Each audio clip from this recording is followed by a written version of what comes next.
एक छोटी सी फिल्म या फिर शो बनाने में कई लोगों की मेहनत लगती है। इसमें प्रोड्यूसर, डायरेक्टर, आर्टिस्ट के अलावा कैमरामैन, टेक्नीशियन, स्पॉट बॉय और क्रू मेंबर्स का भी काफी बड़ा रोल होता है। ये सारे के सारे लोग किसी न किसी एसोसिएशन से जुड़े होते हैं। ये एसोसिएशन इन सारे लोगों के हितों का ध्यान भी रखती है। अब ऐसे कुल 34 एसोसिएशन है जिन्हें federation of western India cine employees manage करती है। ये एशिया की सबसे बड़ी फिल्म फेडरेशन है। इससे 4 से 5 लाख मेंबर्स जुड़े हुए हैं और ये फेडरेशन एक्टर्स, डायरेक्टर्स, प्रोड्यूसर और जूनियर आर्टिस्ट एसोसिएशन सहित 34 एसोसिएशन की मदर बॉडी है।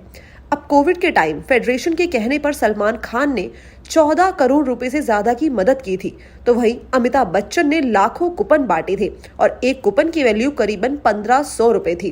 तो आज हम जानेंगे कि ख्वाइस और इससे जुड़ी एसोसिएशन किस तरीके से काम करती है, इनका मेंबर किस तरीके से बना जा सकता है, मेंबर्स बनने के क्या फायदे होते हैं, इनकी मांगे क्या क्या है। और ख्वाइस के प्रेसिडेंट BN तिवारी के अकॉर्डिंग आपको बता दें कि 1956 में federation of western India cine employees की शुरुआत की गई थी। इसके बाद 1958 में इसका रजिस्ट्रेशन हुआ और उस वक्त तक काफी सारी एसोसिएशंस हो गई थी। तो इन सभी को कंट्रोल करने के लिए एक मदर बॉडी की जरूरत थी। इसी को ध्यान में रखकर ख्वाइस का गठन हुआ।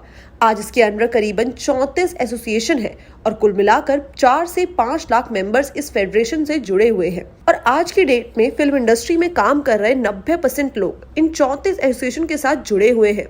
अगर ये एसोसिएशन अपने मेंबर्स को काम करने से रोक दे तो अगले दिन से फिल्में बननी बंद हो जाएगी। BN तिवारी ने कहा है कि आज तक सरकार की तरफ से एक पैसे का भी लाभ नहीं मिला है।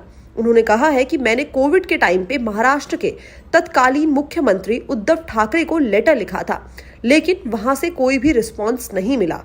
इसके अलावा एक पत्र दिल्ली भी भेजा था, वहां से भी कोई मदद नहीं मिली। फिर मैंने सोचा कि हमारी इंडस्ट्री में कितने सारे अमीर लोग हैं, क्यों ना उनकी मदद ली जाए। तब मैंने सेलिब्रिटीज से हेल्प मांगने की शुरुआत की। अब खुशी की बात यह है कि उन्होंने दिल खोलकर मदद की। ख्वाइस का एक संविधान है। इस संविधान को मानने के लिए सारे 34 एसोसिएशन और इसके मेंबर्स बाध्य हैं।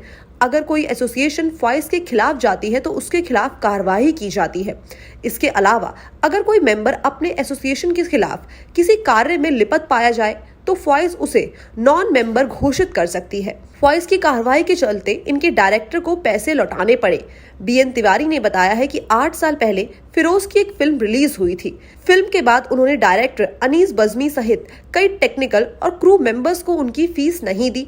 ये रकम करीबन 2.5 से 3 करोड़ की थी। जब फिरोज ने अपनी नई फिल्म की शुरुआत की तो फेडरेशन ने वो पैसे वसूल लिए।